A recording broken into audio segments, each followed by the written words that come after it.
Assalamualaikum warahmatullahi wabarakatuh. Perkenalkan, nama saya Zelvia Amelia dengan NPM 2010012111161. Kelas Ilmu Hukum 2B dengan mata kuliah Hukum Tata Negara dengan dosen pengampu Dr. Sarnijar Febri Haryati RSH MH. Di video kali ini saya akan menjelaskan secara singkat sejarah ketatanegaraan. BPUPKI pada tanggal 1 Maret 1945 dibentuk BPUPKI atau Badan Penyelidik Usaha-Usaha Persiapan Kemerdekaan Indonesia. Dalam bahasa Jepang disebut Dokorutsu Jumbi Josakai. Badan ini diresmikan pada tanggal 29 April 1945 dan diketuai oleh Dr. Rajiman Widyodiningrat. BPUPKI melakukan 2 kali sidang, yaitu sidang pertama tanggal 29 Mei sampai 1 Juni 1945 yang menghasilkan rumusan dasar negara Indonesia atau Pancasila yang dikemukakan oleh Profesor Supomo, Profesor Muhammad Yamin, dan Insinyur Soekarno. Sidang kedua tanggal 10 Juli sampai 17 Juli 1945. Sidang BPUPKI kedua adalah pembahasan mengenai rancangan Undang-Undang Dasar atau UUD, bentuk negara, pernyataan merdeka, wilayah negara, dan kewarganegaraan Indonesia. Dalam musyawarah dibentuk panitia perancang Undang-Undang Dasar berisi 19 anggota yang diketuai oleh Insinyur Soekarno. Dalam rapat tersebut juga dibentuk panitia pembelaan tanah air yang diketuai oleh Abikwisno Djokrosojoso, serta panitia ekonomi dan keuangan yang diketuai Muhammad Hatta. Ada 3 hal pokok yang masuk Undang-Undang Dasar 1945. Yaitu 1. Pernyataan Indonesia Merdeka, yang kedua pembukaan Undang-Undang Dasar, yang ketiga batang tubuh Undang-Undang Dasar. PPKI. BPUPKI dibubarkan pada tanggal 7 Agustus 1945 oleh pemerintahan Jepang. BPUPKI diganti menjadi PPKI atau Panitia Persiapan Kemerdekaan Indonesia atau Dokorutsu Jumbi Inkai dalam bahasa Jepang. Sekutu menjatuhkan bom atom di Hiroshima pada tanggal 6 Agustus 1945. Mengetahui posisi Jepang yang melemah dan nasib Indonesia yang tidak jelas, para tokoh nasional terus mendesak kemerdekaan. Untuk melunasi janji kemerdekaannya, perwira tinggi Jepang Daisago Hisaichi Terauchi menyetujui pembentukan PPKI.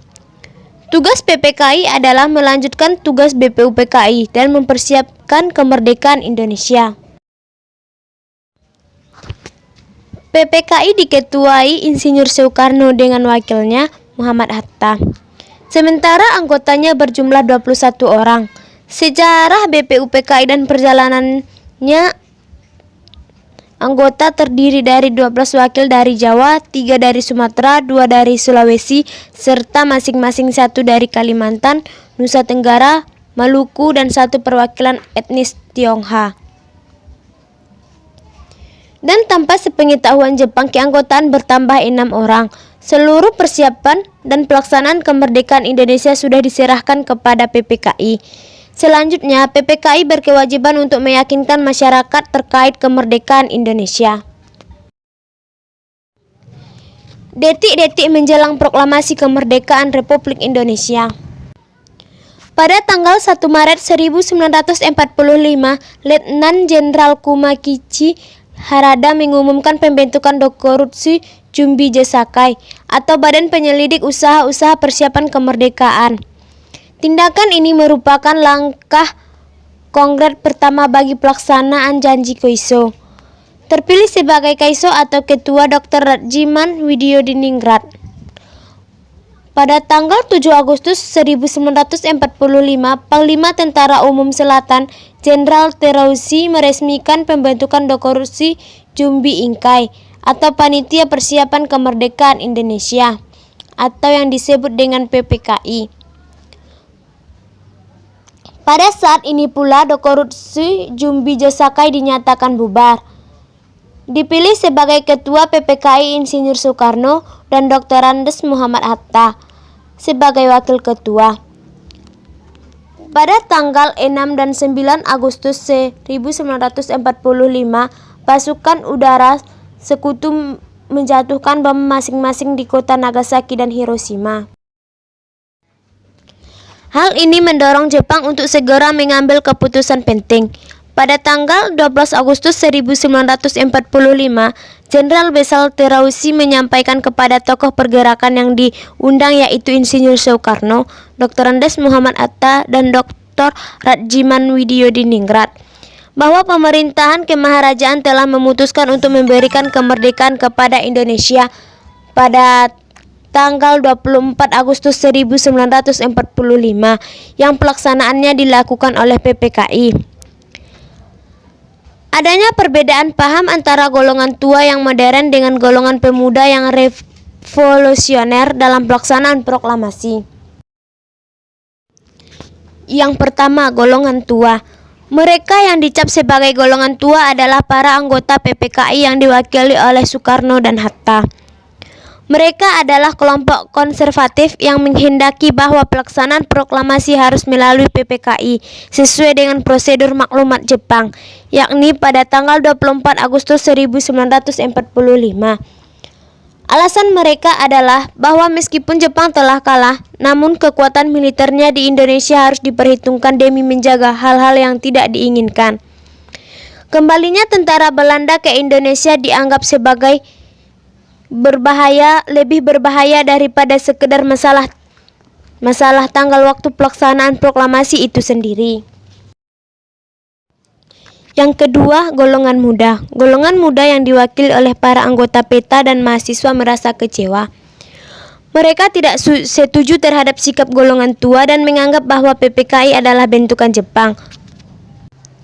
Oleh karena itu, mereka menolak jika proklamasi dilaksanakan melalui PPKI. Sebaliknya, mereka menghendaki terlaksananya proklamasi kemerdekaan adalah dengan kekuatan sendiri, terbebas dari pengaruh Jepang. Sultan Syahrir termasuk tokoh pertama yang mendesak Soekarno dan Hatta untuk segera memproklamasikan kemerdekaan Indonesia. Sikap golongan muda secara resmi diputuskan dengan rapat yang diselenggarakan di Pegangsaan Timur, Jakarta pada tanggal 15 Agustus 1945. Hadir dalam rapat ini Khairul Saleh, Johar Nur, Kusnandar, Subaidio, Subianto, Margono, Armansyah, dan Wikana. Rapat yang dipimpin Khairul Saleh ini memutuskan bahwa kemerdekaan Indonesia adalah hak dan masalah rakyat Indonesia sendiri, bukan menggantungkan kepada pihak lain. Keputusan rapat kemudian disampaikan oleh Darwis dan Wikana kepada Soekarno dan Hatta di Pegangsaan Timur nomor 56 Jakarta, dan mendesak mereka untuk memaklumatkan proklamasi kemerdekaan pada tanggal 16 Agustus 1945. Jika tidak diumumkan pada tanggal tersebut, golongan pemuda menyatakan bahwa akan terjadi pertumpahan darah. Namun demikian, Soekarno tetap bersikap keras pada pendirinya bahwa proklamasi harus dilaksanakan melalui PPKI. Dan oleh karena itu, PPKI harus segera menyelenggarakan rapat. Pro kontra yang mencapai titik puncak ialah yang telah mengantarkan terjadinya peristiwa Rengas Dengklok. Akhirnya Soekarno pun menyetujui proklamasi.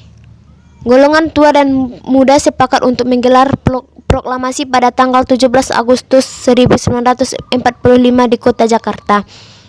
Bersama tokoh penting lainnya, Soekarno menyusun naskah proklamasi di rumah Laksamana Maida. Persiapan proklamasi dilakukan dengan singkat dan seadanya. Bendera pusaka dijahit sendiri oleh istri Soekarno, Fatmawati. Tiang bendera diambil dari sebatang bambu yang diberikan tali. Naskah proklamasi diketik oleh Sayuti Melik, kemudian digandakan dan disebarluaskan untuk rakyat. Pada tanggal 17 Agustus 1945, Soekarno pun membacakan naskah proklamasi yang kemudian diikuti dengan pengibaran bendera merah putih. Lewat peristiwa tersebut, Indonesia dinyatakan sebagai negara yang merdeka dan berdaulat. Indonesia juga diakui secara sah oleh negara-negara lain, termasuk Belanda dan penjajahan lainnya. Isi teks proklamasi. Naskah proklamasi yang telah dirumuskan Soekarno dan Hatta memiliki dua versi, tulis tangan dan ketikan. Isi dari naskah ini diambil dari dua ayat terakhir alinea ketiga Rencana Pembukaan Undang-Undang Dasar.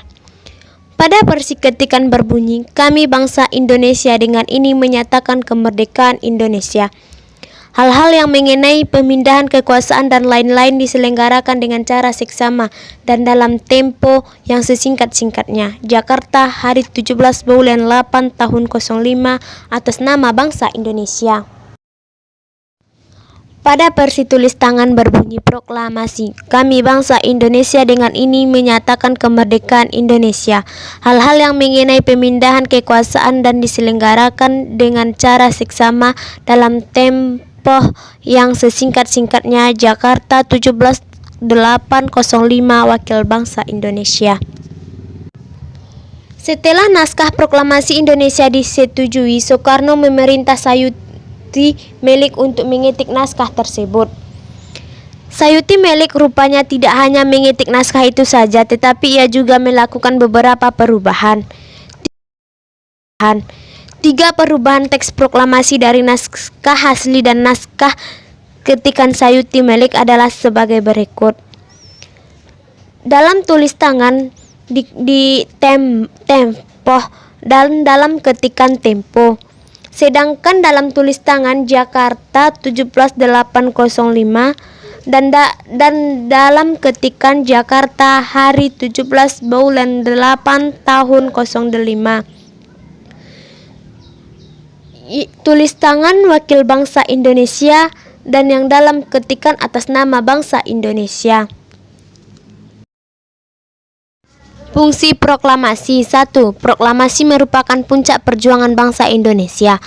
2. Proklamasi merupakan alat untuk mencapai tujuan negara dan cita-cita besar bangsa Indonesia. 3. Proklamasi sebagai titik puncak perubahan dari akhir perjuangan bangsa Indonesia melawan penjajah. 4. Proklamasi sebagai sumber hukum bagi pembentukan Negara Kesatuan Republik Indonesia. 5. Proklamasi menjadi pernyataan de facto. 6. Proklamasi menjadi tanda awal terbentuknya Negara Kesatuan Republik Indonesia atau NKRI. 7. Proklamasi menandai awal berlakunya hukum nasional dan akhir berlakunya hukum kolonial. 8. Proklamasi sebagai titik awal dari bebasnya penderitaan rakyat, mulai kemiskinan, ketidakbebasan, kebodohan, hingga sistem kerja paksa. 9. Proklamasi merupakan jembatan emas menuju masyarakat yang adil, makmur, dan berdaulat. 10. Proklamasi sebagai pedoman untuk menjalin hubungan internasional. 11. Proklamasi telah menaikkan martabat bangsa.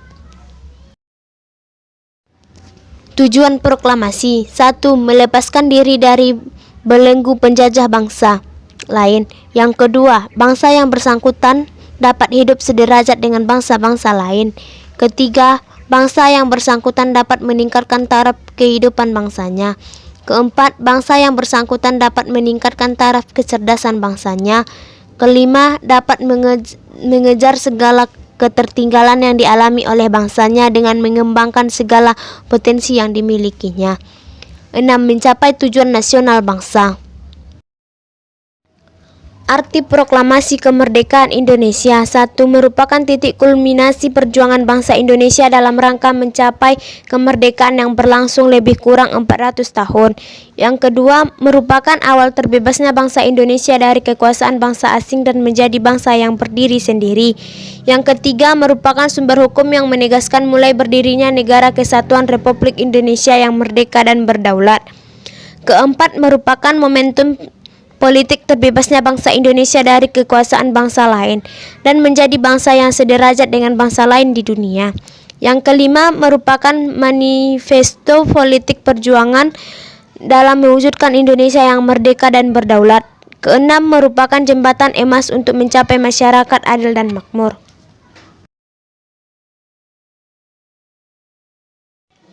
Sekian hasil dari sejarah singkat ketatanegaraan saya. Saya akhiri. Wassalamualaikum warahmatullahi wabarakatuh.